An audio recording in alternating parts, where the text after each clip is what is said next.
எனக்கு இப்போ திமுக கூட்டணி, அதிமுக கூட்டணி இவங்க எல்லா தேர்தல்களிலுமே ஒரு 35% அவங்க வாங்கிடுறாங்க, ஒருத்தர் 40% வாங்கிடுறாங்க. அந்த 70% இவங்க பிரிச்சுக்கிறாங்க எல்லா தேர்தல்களிலுமே. மீதி உள்ள இந்த 30% பெறுவது வந்து ஒரு பெரிய போட்டி இருக்கிறது. அதில் யார் அதிகமாக அந்த வாக்குகளை பெறுவார்கள்னு.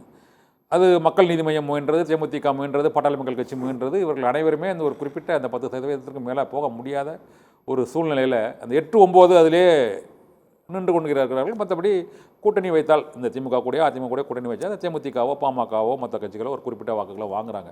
இந்த முறை வந்து அதில் வந்து நாம் தமிழர் கட்சியின் சீமான் வந்து ஒரு தந்தை பெரியார் தொடர்பான ஒரு விமர்சனபூர்வமான கருத்துக்களை வைத்து இப்பொழுது தமிழகம் தமிழ் சார்ந்த அந்த பிரச்சனைகளை வந்து ஒரு முன்னெடுத்து செல்கிறார். அது வந்து சீமானோட இந்த புதிய வியூகம் பெரியார் எதிர்ப்பு அண்டு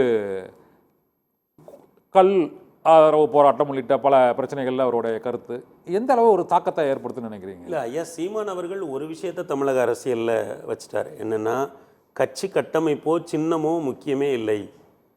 கட்சி ஏனென்றால் இவ்வளோ நாளும் திராவிட முன்னேற்ற கழகங்கள் என்ன சொல்லிட்டு இருந்தாங்க அப்படின்னா, கட்டமைப்பு ரொம்ப முக்கியம், சின்னம் ரொம்ப முக்கியம் அப்படின்னு சொன்னாங்க. ஆனால் என்னை போன்றவர்கள் என்ன சொன்னோன்னா, இது இணைய காலம், ஒரு சின்னத்தை எடுத்து செல்வதில் ஒரு பெரிய சிக்கல் எதுவும் இருக்காது. ஆனால் அதை களத்தில் நிரூபித்தவர் ஐயா சீமான் அவர்கள்.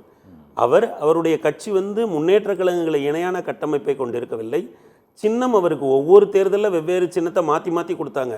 ஆனால் அத்தகைய சூழ்நிலையிலேயும் தனியாக போட்டியிட்டு யாருடைய துணையும் இல்லாமல் தமிழகம் முழுவதும் அந்த சின்னத்தை கொண்டு சென்று எல்லா தொகுதிகளிலும் வேட்பாளரை நிறுத்தி அவர் 8%க்கும் மேலான வாக்குகளை பெற்று இந்த சின்னமோ கட்டுமானமோ ஒரு பெரிய விஷயம் இல்லை என்பதை ஒரு கரிஸ்மேட்டிக் லீடருக்கான வாக்கு, அவர் ஒரு கரிஸ்மேட்டிக் லீடர் வரிசையில் தான் நீங்கள் பார்க்க வேண்டும். ஐயா சீமான் அவர்கள் பெற்றிருக்கக்கூடிய இந்த வாக்குகள் இதை அடிப்படையாக வைத்துதான் ஐயா விஜய் அவர்களை நீங்கள் மதிப்பிட வேண்டும். ஏனென்றால் இவரும் ஒரு கரிஸ்மேட்டிக் லீடர். இவர் ஒரு இயக்குனராக இருந்து வந்தாலுமே கூட சொல்லாற்றல் மிக்க ஒரு தலைவர். விஜய் ஐயா அவர்கள் ஒரு திரைப்படத்திலிருந்து வரக்கூடிய ஒரு கதாநாயக அந்தஸ்திலிருந்து வரக்கூடிய ஒரு நடிகர். அந்த வகையில் பார்க்கிற பொழுது இப்போ நீங்க பல பேர் கேட்குறாங்கல்ல, அவர் ஐயா விஜய் அவர்கள் வெளியே வராக இருக்கிறாரு, இந்த கட்டமைப்பு என்ன? இதற்கெல்லாம் ஐயா சீமான் அவர்களுடைய அரசியலில் ஒரு பதில் இருக்கிறது.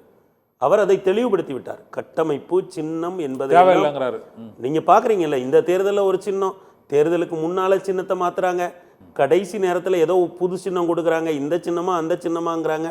ஆனால் அவர் எந்த சின்னம் கிடைத்தாலும் அதை பெற்றுக்கொண்டு களத்திற்கு போனால் ஒரு தனி பிரச்சாரகராக அவர்தான் தமிழகம் முழுவதும் சுற்றி வலம் வந்தார். இன்றைக்கு இத்தனை சதவீத வாக்குகளை தன்னுடைய கட்சிக்கு வைத்திருக்கிறார் என்றால் தமிழக அரசியல் அதிலிருந்து ஒரு பாடம் கற்றுக்கொள்ள வேண்டியது இருக்கிறது. அது 2026 தேர்தலில் நிச்சயமாக எதிரொலிக்கும்.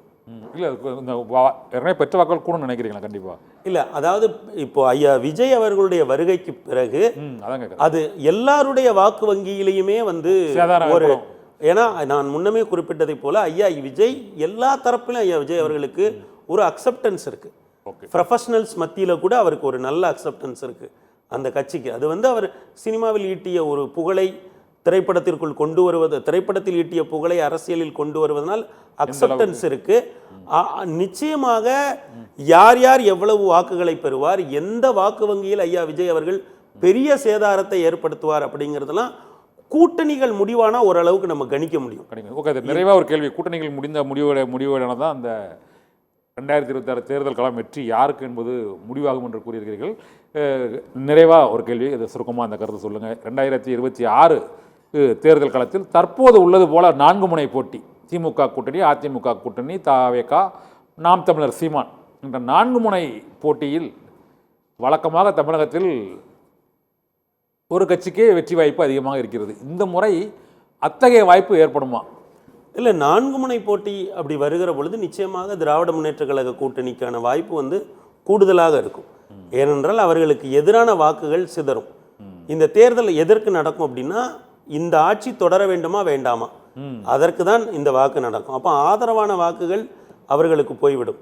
அவர்களுக்கு எதிரான வாக்குகள் மற்ற, ஏனென்றால் சென்ற முறை மும்முனை போட்டி என்று வைத்துக்கொண்டு இந்த முறை ஐயா விஜய் அவர்கள் வந்து ஒரு 4 முனை போட்டியாக மாறுகிற பொழுது திராவிட முன்னேற்ற கழகத்திற்கு சாதகமான சூழல் இருக்கும்.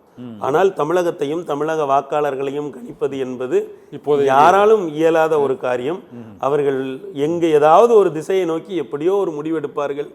அதெல்லாம் தேர்தலுக்கு பிறகுதான் நம்மால், ஏனென்றால் இப்போ நாமளே வந்து தேர்தலுக்கு முன்னால நாம என்ன பேசணும் அப்படிங்கிற வீடியோவையும் தேர்தலுக்கு பிறகு என்ன பேசுறோங்கிற வீடியோவையும் ஒரு தடவை ஒப்பிட்டு பார்த்தோன்னு வைங்களேன், நம்ம மக்கள் முன்னால ரொம்ப சாதாரணமா தெரியும்.